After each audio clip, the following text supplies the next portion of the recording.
everybody, Lord Maim here again with part 13 of the Mass Effect 3 Insanity walkthrough, N7 Cerberus Fighter Base. This is the 4th N7 mission, and again, one of the ones that are missable. Not if you're paying attention, but I mean, it's one of the things you'll want to take care of as quickly as possible as they come up, just to avoid missing out on them later in the game. Right off the hop, we'll be dealing with a large number of assault troopers, centurions, and some combat engineers. Because centurions tend to drop smoke, if you happen to have the sight on your sniper rifle that allows you to see through smoke, that can sometimes be of benefit. For the most of this mission, I tend to use the assault rifle in any case, making sure to use the proper ammunition with it, which you'll notice I have not actually set yet. But incendiary ammo will always be your friend. There we go. As long as you have Garrus with you to support you, when Centurions pop up, a quick dose of overload will take care of them, then you can finish them off with a Singularity and your incendiary ammo.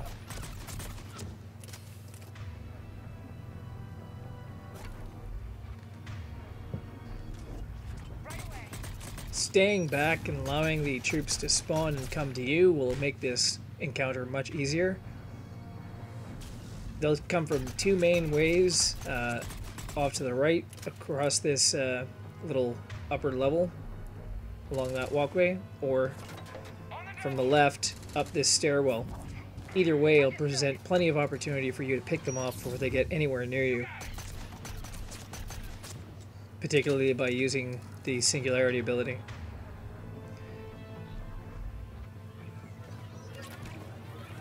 Once you're getting an all clear from your radar, you can go ahead and move up to the next area. By the way, another good tip, if you're trying to melee a guy, make sure you're actually next to him and not 10 feet away. Just a little extra piece of advice from me to you. In Insanity, generally speaking, melee is something you do as a last resort. I don't know why I just did it 3 times in a row there, but generally speaking, unless you're facing a husk and it's already partially damaged, whatever you're meleeing will not die. So don't even bother unless you're really stuck for ammo, or you're almost certain that the thing's going to die when you hit it.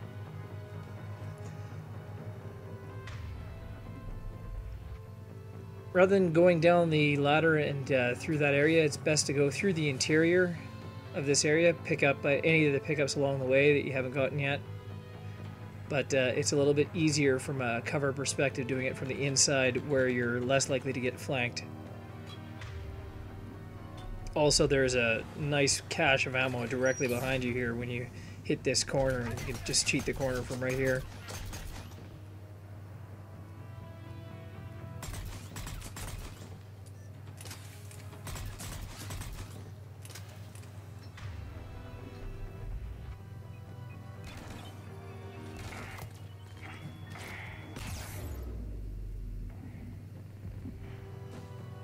Yeah, that was smooth, I'm sure.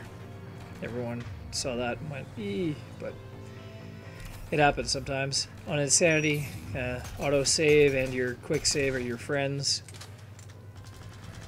That's why I always say doing it this way through Unwavering is so much easier than trying to do it multiplayer. Getting golds on all the levels are, you know, rather challenging if you don't have a good group of people. This way at least you can save and continue on with your game if necessary. Once you've killed all the guys in the area, go back, grab some ammo, then pick who you're going to have throw the switch. I always pick Garrus just because to have Liara with you with her Singularity ability makes it much easier for crowd control. You can take care of the guys behind you before you go for the guys in front of you, just so you don't get stuck in a pincer.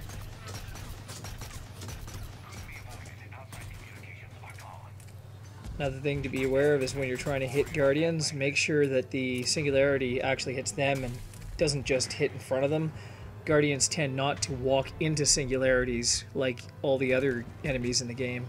They'll actually stand back with their shield out and not be affected by it. If you can hit them head on with it though, they'll fly up, drop their shield, and you'll still be able to attack them as normal.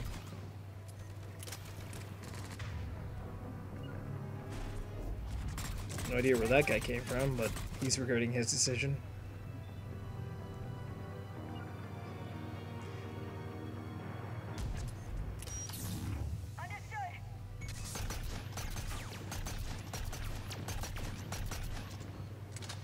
One of the things that I would also suggest, if you've already gone through the game the one time, rather than using the warp ammo ability like I had here, instead choose to pick Talizora's energy drain ability as your bonus power.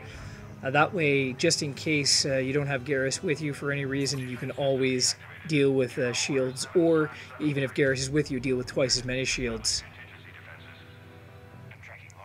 Once Garrus is done hacking, move back to this position and await another small wave of enemies.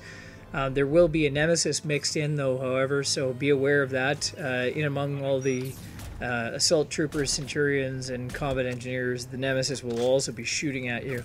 You can think of that as a priority target after the combat engineer, which is, you know, still to this day my biggest pain in the ass.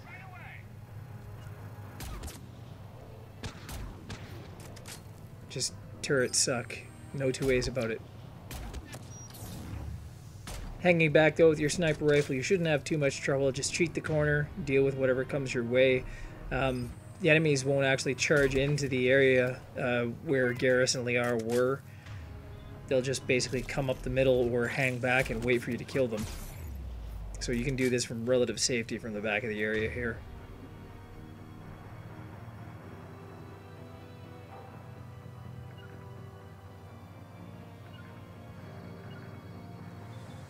Trying to set your squad's positions on the other side of barriers can sometimes be challenging.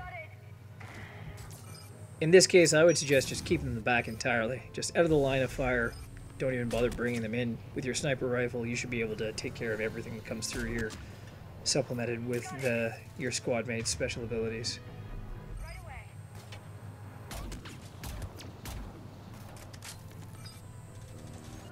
Bloody combat engineers.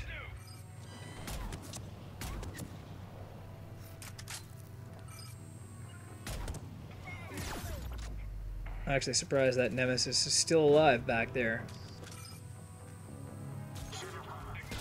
But they do tend to be pretty sneaky. They'll stay in cover, pop out for a fraction of a second, then kill you.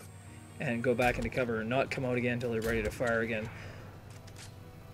If not for that red wash that you get at the edges of your vision when you're being hit with a laser sight, you know, all I would know is that I'm getting shot and I don't know from where.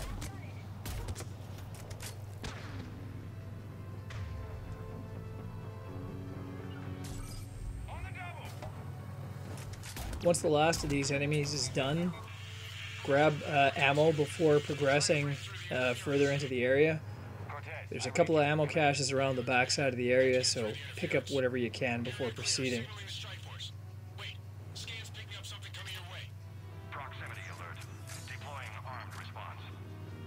Once you hear the voiceover from the Cerberus PA system, you'll know that you're about to get hit with a very large Atlas.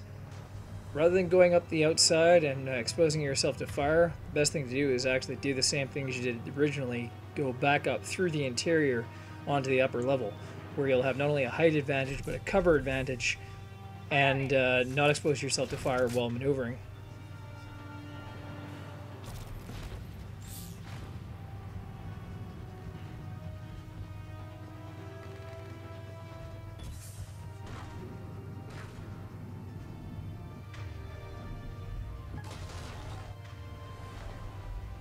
From here, even with the smoke that the Atlas sometimes drops, you'll be able to hit them without any trouble at all.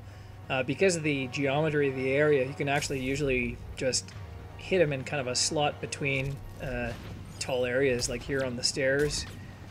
Usually the underslung launcher that the Atlas has is hanging so low that it actually will just hit the barriers that are in between you and it. Allowing you to just shoot it without having to worry about return fire. If you ever run out of ammo, there's an ammo cache right there. If the Atlas happens to come up for whatever reason, you can just circle around the area and come up behind it, lure it back down again, then move back to your original position. At this point, though, an Atlas should not be something that really concerns you. Not in this terrain, at least. There's plenty of places to hide, plenty of ammo here. Take your time, take it out. Use your special abilities to weaken it. Easy as cake, as the Russians say.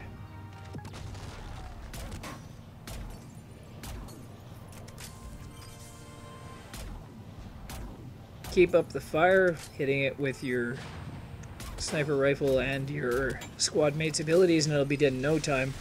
And the death of the Atlas will mark the end of Part 13 of the Mass Effect 3 Insanity walkthrough, and 7 Cerberus Fighter Base. Join us next time for Part 14, where Cerberus takes the fight to you in Priority Citadel.